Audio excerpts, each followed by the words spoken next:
Hey, what's going on, everybody? Ryan Newpel here, Knup Sports Show, episode 210. Thank you so much for tuning in and giving a little bit of your attention to this show. We're having a blast doing it. We're bringing on some amazing guests, talking to some awesome people in the gaming, sports, whatever industries around sports business. There's some people doing some amazing things. And today we have another guest that's going to blow your mind with what they're up to. Very innovative things, and I'm excited to dive into today's guests and what they're doing. Hopefully you're well. Hopefully you're enjoying football season. It's here. We're enjoying that as a sports content company. We just love sports, football season, and everything about it. All right. Without further ado, I'm going to go ahead and bring on my guest, bring him with me. Today I got Jonathan Strause of Invincible GG. Jonathan, how are you, my friend? I'm doing awesome. How are you, Ryan? I'm doing well. I'm trying to soak up a little bit of this sun here in Orlando, Florida. How you doing up in the Northeast? Doing great. My fantasy team's in first place. Everything's good. Can't complain. Hey, 1 weekend. Even if you only got 1 week of first place, it's more than I got. So good for you.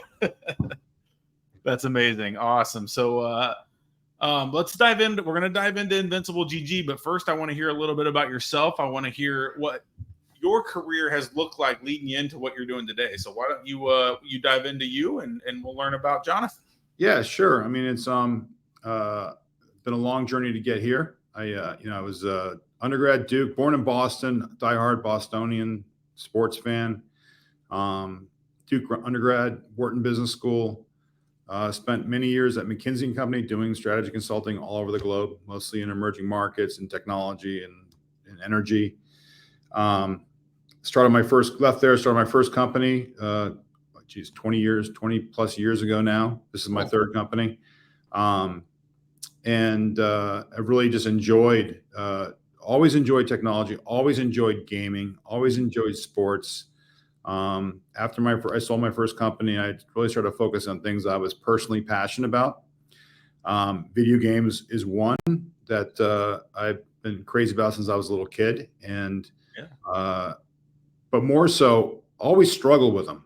I'm not like when I played Call of Duty with my boys, and so I have two older boys, and they're almost carrying me through the levels because I'm so bad. I'm just not good with my tactile skills, and so I love games that require your intellect, your IQ, strategy games. I always have, and so what we've done with Invincible is really merge the sports genre with intellect, like your sports IQ, your gaming IQ versus your ability to be a faster button masher than the guy across from you. And I'm also a big gaming guy, meaning casino gaming, sports betting. And so when we built Invincible, we were really focused on how do we legally, within the regulatory frameworks, create competitive games where people compete head to head legally and people can bet on those events in the casinos. Esports is great, but it's really a viewership sport. You're watching 16 people compete at a sport you could never play at the level they play at. And people want to be in the game. And so we're trying to create platforms that facilitate people competing head to head in video games for real money and broadcasting that for legal wagering in jurisdictions where it's legal. And so we started the back end of that. We actually got our platform, our platform is patented. It's an AI, uses AI entities. So the entities, the competitors, our first game is a racing game, but our patent covers all sports. And it's about those, whether it's a horse, a fighter, a basketball player, an AI version of that is learning, developing. It learns based on its owner's directives and also learns on its own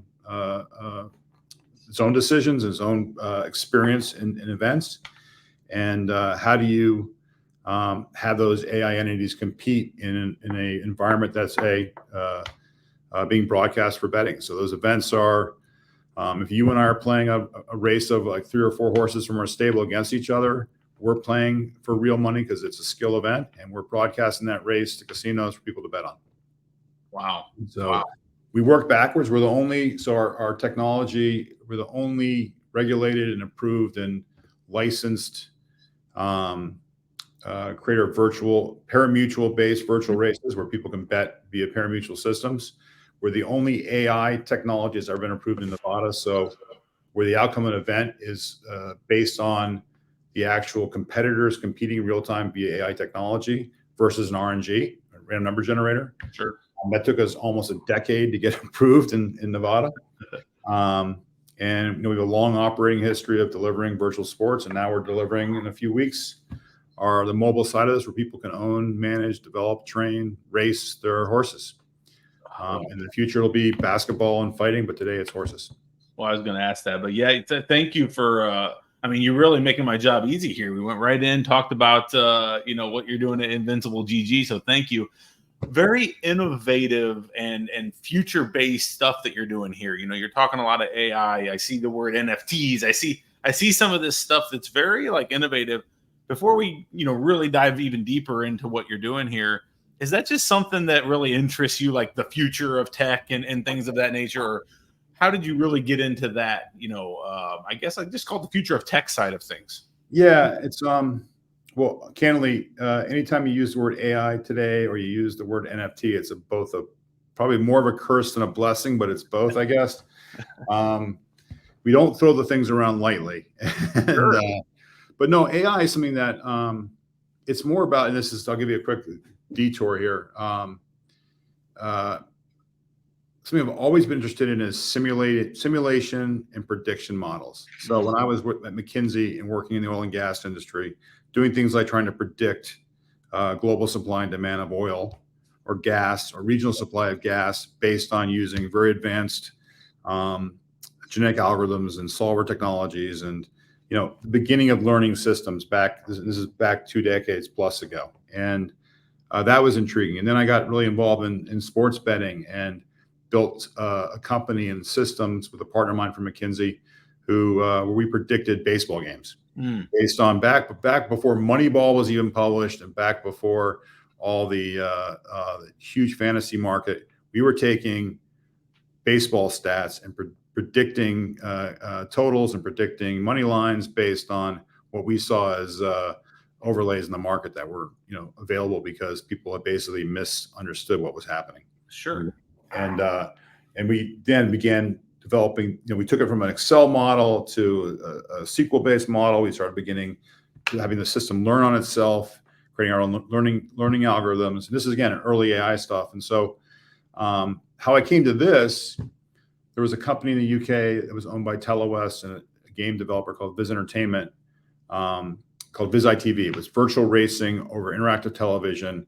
And it was a struggling business, but they had this really cool underlying, very early learning system, AI technology, AI simulation. And so we acquired the business for that technology.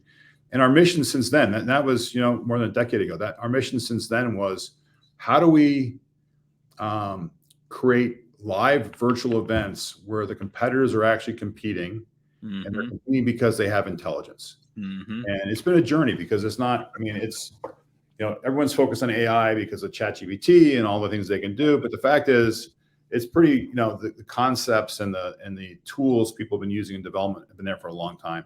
Yeah. And how do you help? It's less about, in our case, supporting humans. It's more about how do you create intelligent competitors, athletes, virtual athletes. Yeah. And how do they learn? How do they get direction and develop because of that direction? How they develop on their own? And I think we're still at the very beginning of the curve of what we can do with this technology. But it's just, to me, it's fascinating. And from a gaming standpoint, there's a lot more people who want to compete based on their sports knowledge, their gaming knowledge, than versus their thumbs. And so we think it's a good market too.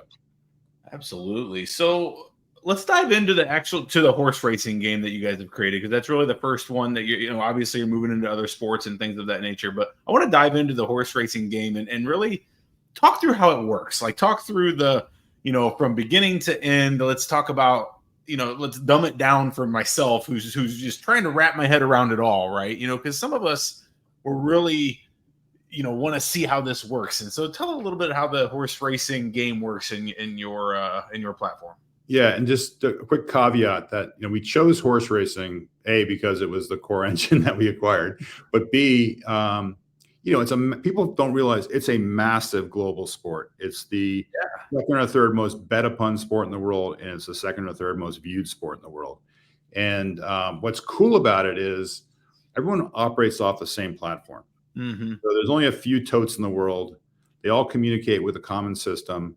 So for us to actually broadcast events for wagering, it's just much easier to do horse racing than, say, basketball or fighting, because the systems are in place. And then the fact that they have pari-mutuel betting, which really is peer-to-peer betting, and people are betting based on their knowledge, it just fits in well with what we're doing as a company as well. So that's why we did horse racing. But in terms of the game, so there really are two parts of what we do, and well, there's actually more than two parts. But the key two parts are we have a mobile game that's coming out. And that mobile game allows people to acquire horses. We give horses away for free. You can buy horses at a premium that are fully trained and ready to race. So if you're sitting in the casino and you want to own a horse that's racing that day, and you want to have it be competitive, you don't have time to train it and care for it and so forth, you want to get a fully trained horse and get in a race, we allow you to do that. And then we also are, we got our toe in the NFT blockchain space, and you can buy, we have NFT horses that can be bought and owned. You have unique ownership in the blockchain, and they can be bought and sold on our platform and on third-party platforms, and it's true ownership. But when you get a horse, any of those horses, you got to take care of it. You got to care for it, feed it. You got to work it out. You got to develop core attributes through training. We have dozens and dozens of skills horses can develop, whether it's how you start a race, how you close, how good you are at drafting, all these skills that can be learned. The more you race, you get skill points that you then apply. It's a bit like an RPG game in that sense. Sure, yeah. Whereas you develop your horse capabilities, and there's all the genetics. So our horses, we chose 3 well-known bloodlines from the real horse racing world.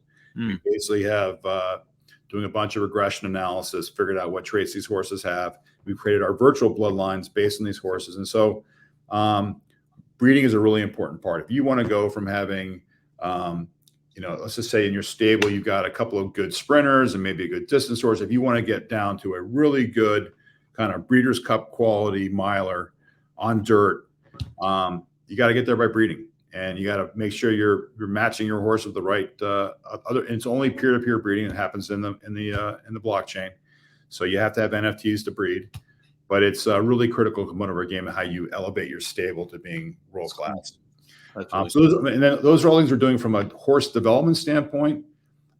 What's cool about our platform, and you're showing pictures of the mobile game, and our beta will be in a few weeks. So we're very close to rolling this thing out. Our full release will probably be first quarter of 2024. Cool. The game is currently in the hands of a lot of our partners and KOL partners that are testing and playing and enjoying it. But the big piece here is the racing. So most games in our space, in the NFT games, have what we call public races. You put your horse in a schedule, it plays on the internet, and it's real money stakes. You pay an entry fee, the winner gets the pool. We do that too. Only difference is our races are not just broadcast on the internet. They're broadcast into 16 major casinos in Nevada. Wow. They're broadcast into other states. They'll be countrywide in Panama, certainly. We'll be in the UK and Australia this year as well. So the races are being broadcast for wagering. But more so, we also have all the player versus player racing, where you and I can race one-on-one against each other in a match race. We can put our stables against each other. We can form a racing club. We can join a racing league. And all these things are, either they're for fun. People play with gold coins. They're for US dollars, or they're for our crypto token. So we know that most of the world is not crypto enthusiast. Okay. And so our game is completely accessible to people that want to play for fun or play for US dollars or fiat currency. It's also accessible for those that want to play exclusively in crypto. Cool. So we're trying to bridge that. And we're the first game to do that as well. Yeah. Wow. There's a lot to this. This is amazing. And I can totally see how this type of thing can cross over to other sports. I mean, you can do the same thing when you're building, your roster of basketball players or your roster of a baseball team or whatever. Very, very cool. So you did lead me into the next question, which you already said, but where are you in the life cycle of this development? I think you said beta's coming out soon, correct? Yep. And then maybe first quarter of 2024, hoping to go live. Man, that sounds pretty awesome.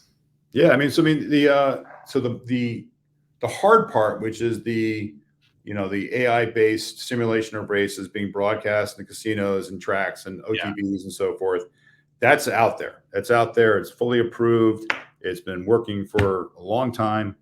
We're just expanding our distribution on that. The new thing is the mobile game that ties into that. And so that's what's coming out in beta. And yeah, it's a big game. Yeah. We're another thing we do, which I think is completely unique, I want to mention, is that we're the only game out there where you can get a free horse, develop it, and then mint it, and then sell it in the marketplace. You can actually get a horse. Cool. If you're into the game and you want to develop into a champion horse, that will have real value in the metaverse for people who are interested in NFTs. And so there's a first way to go from non-NFT to NFT fully on your own.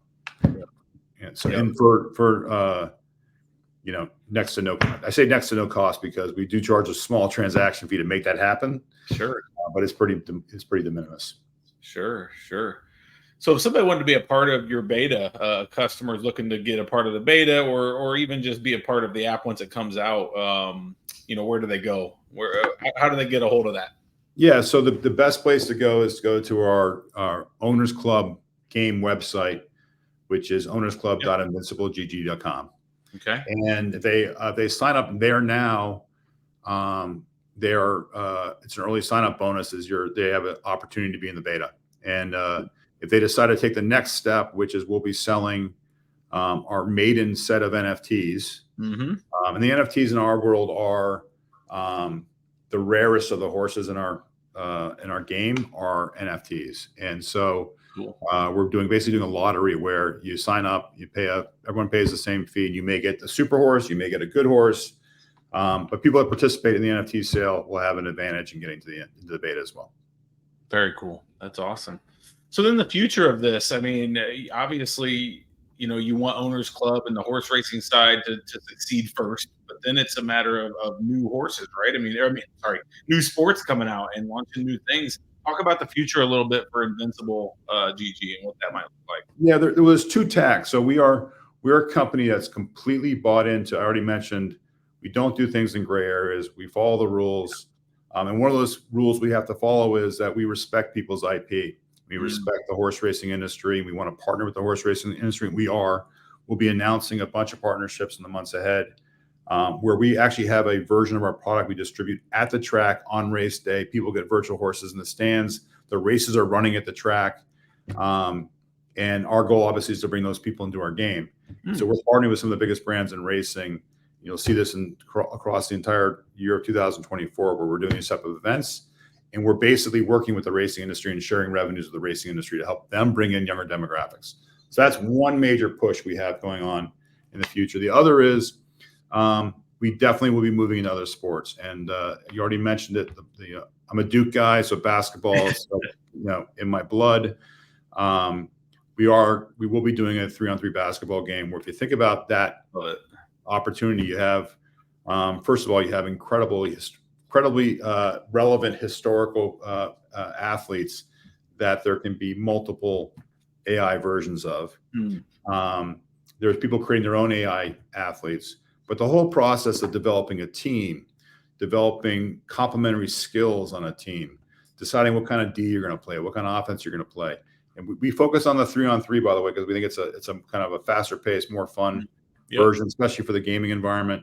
But there's so much you can do in terms of having players learning skills, working out with each other, learning new skills on their own. As an owner, setting strategies and tactics and setting defenses and different types of play structures, and it's endless. So from a gaming IQ standpoint, for us, it's almost the holy grail. We're also going to be doing a fighting game as well. We're in negotiations with a few major brands in the fighting side of things. I like it. Yeah.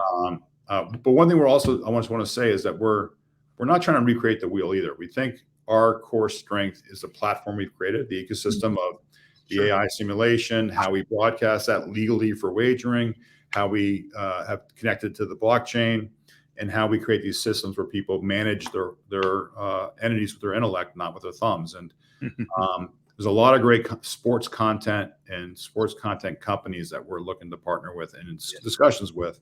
Yeah. So we do a basketball title. It'll probably be a familiar piece of content that we would be using, but it would just be different. It'd be a different purpose for what already exists as a great brand and a great game. Same on the fighting side. So we're not trying to create the next Pokemon. We're trying to leverage the games like that are out there that already have mass followings. Yeah. So from a business side, more of a business strategic side, what current challenges or maybe current needs do you have? A lot of our listeners, to be quite frank, are other business owners or other startups or people just really interested in the startup space around gaming and things of that nature. What types of things? What asks do you have? I mean, are you a potential partner out here that fits some need that you have? I'm curious what you have in terms of needs. Yeah, I mean, there's the big one always is people. We always want great people, and we actually made a huge investment a few years ago into building a team in Kiev and Kharkov in the Ukraine, which has been really, really hard to sustain in the course of the war. I bet. But we managed to sustain it. But we've also been expanding to a bunch of different other teams. But we're always looking for we need talent, especially development talent. That's always a need. Capital is always, this company has been basically funded by a few people for a long time, and so we're always looking for capital partners, strategics. We're not, pigs get fed, hogs get slaughtered. We're more on the skew of trying to share the upside with people that want to partner with us. So that's wide open. And then the third thing, honestly, is we do need the help of the industry and all this stuff. So regulatory things are very hard.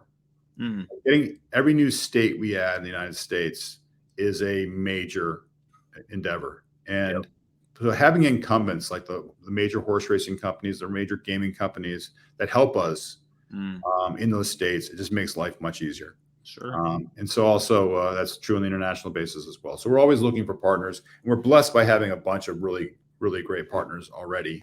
Right. But we always need more. So those are kind of the three things that we're always in need of. That's awesome. That's awesome. Well, Jonathan, it sounds like you're doing some amazing things here. I know you're a busy man running a company, trying to get this off the ground and off and running. I want to open it. I always open it up at the end. Anything we missed, anything you wanted to touch on, any kind of last words or anything that you wanted to really make sure we showcase before we let you go here. No, I think we are definitely a bit hunkered down and really focused on making a really great game and making sure technologically everything is working. We would love, we've been talking to racing syndicates lately, and they're very interested in what we're doing. Obviously, the track companies, casino companies, we don't spend a lot of time out doing B2B marketing. So we are wide open and looking for partnerships. It's just we haven't had time to really run them down as much as we should. So I guess that's my one to say is that, hey, listen, guys, we're open for business. It works. It's being distributed now, and it's only going to get better. So if what we're doing interests people, please reach out to us. And how do they get a hold of you? I know I'll put up the site here, and we'll put it all in the show notes. But I know you said ownersclub.invinciblegg.com. But is there another way to get a hold of you? Or me directly. So Strause, Strause at invinciblegg.com. Perfect. That'll come right to my email box. That's amazing. That's awesome. Well, Jonathan, I wish you best of luck. Hopefully I'll see you around. Do you guys make it out to any of the industry conferences or anything of that nature, or is that we do while you're in development? No, we do G2E every year. There you go. We do the racing symposium in Tucson in the fall or in December, I guess. We focus on those two things because, again, like you said, we don't have a lot of bandwidth. Exactly. We'll be at G2E again this year, but I think we're going to start expanding. Well, my marketing agencies are pushing me to expand the number of conferences we go to, and so I think we'll pick up the pace a little bit. Well, I'm looking forward to sitting down over coffee or a beer or something at G2E and saying hello in person. I'll be out there as well, so looking forward to meeting you out there. Definitely do that. That'd be awesome. And we usually do a suite. We have all of our technology. We keep it stealthy, but we'd love to have you. I'll definitely check it out for sure. Well, cool, Jonathan. I appreciate everything you're doing here. Invincible GG. I urge everyone that's out here to go check it out. Cool. Any last words? Anything else? Or No, just thank you. I really appreciate the opportunity to talk to you. It's great meeting you, and look forward to hanging out. Same thing. All right, Jonathan, take care. Bye. All right, that was Jonathan Strause, Invincible GG. Awesome game. I cannot wait to get my hands on that and try it. And I'm not even a horse racing guy myself, but just the fact that we're mixing AI with NFTs and just a really cool looking platform. I'm excited to do that. And then of course, when basketball or anything of that nature comes out, I'll be all in on that. So I urge you guys to go check it out. ownersclub.invinciblegg.com. I'll put the link in the show notes as well. That was Jonathan Strause, really cool guy. Thank you for tuning in. I'm Ryan Newple at KNUP out on all the channels. That was episode 210. If you are going to G2E, please shoot me a message. I would love to just say hello to any listeners or any watchers, anybody that pays attention to this show. If you're going to be there, please shoot me a message. I'll say hello to you and just sit down and hear what you have going on in this crazy world. So, all right. Until next time, Ryan Newple checking out of episode 210. Talk to you soon. Bye-bye.